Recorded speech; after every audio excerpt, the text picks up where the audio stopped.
रश्मि पनेरू र योगेन्द्र भाटको विवाद टुङ्गिएन। 17 वर्षसम्म गरेको सङ्घर्ष एकैछिनमा सुन्ने, योगेन्द्रलाई जोगाउन ढोकामै सुत्ने गरेको आमाको पीडा, सासुआमा पनि जन्म दिने आमा सरह हुन सक्छन् भन्ने उदाहरण। योगेन्द्रको श्रीमती रश्मि पनेरूले आफ्नो बाटो रोजेपछि आमाको जीवनभरको सङ्घर्ष, माया र पीडाको वास्तविक चित्र कहाली लाग्दो भएको छ।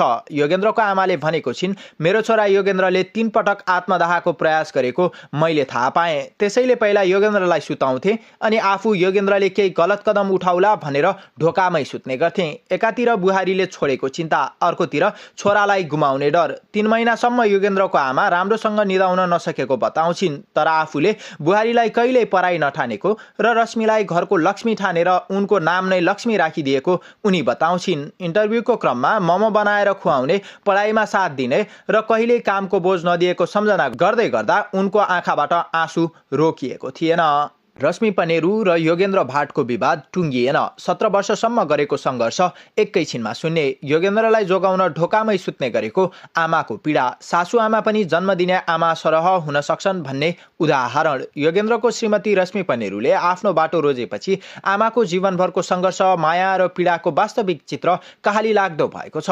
योगेन्द्रको आमाले भनेको छिन्, मेरो छोरा योगेन्द्रले 3 पटक आत्मदाहको प्रयास गरेको मैले थाहा पाएँ। त्यसैले पहिला योगेन्द्रलाई सुताउँथे अनि आफू योगेन्द्रले केही गलत कदम उठाउला भनेर ढोकामै सुत्ने गर्थे। एकातिर बुहारीले छोडेको चिन्ता, अर्कोतिर छोरालाई गुमाउने डर। 3 महिनासम्म योगेन्द्रको आमा राम्रोसँग निदाउन नसकेको बताउँछिन्। तर आफूले बुहारीलाई कहिल्यै पराई नठानेको र रश्मिलाई घरको लक्ष्मी ठानेर उनको नाम नै लक्ष्मी राखिदिएको उनी बताउँछिन्। इन्टरभ्यूको क्रममा मोमो बनाएर खुवाउने, पढाइमा साथ दिने र कहिल्यै कामको बोझ नदिएको सम्झना गर्दै गर्दा उनको आँखाबाट आँसु रोकिएको थिएन। रश्मि पनेरू र योगेन्द्र भाटको विवाद टुङ्गिएन। 17 वर्षसम्म गरेको सङ्घर्ष एकैछिनमा सुन्ने, योगेन्द्रलाई जोगाउन ढोकामै सुत्ने गरेको आमाको पीडा, सासुआमा पनि जन्म दिने आमा सरह हुन सक्छन् भन्ने उदाहरण। योगेन्द्रको श्रीमती रश्मि पनेरूले आफ्नो बाटो रोजेपछि आमाको जीवनभरको सङ्घर्ष, माया र पीडाको वास्तविक चित्र कहाली लाग्दो भएको छ। योगेन्द्रको आमाले भनेको छिन्,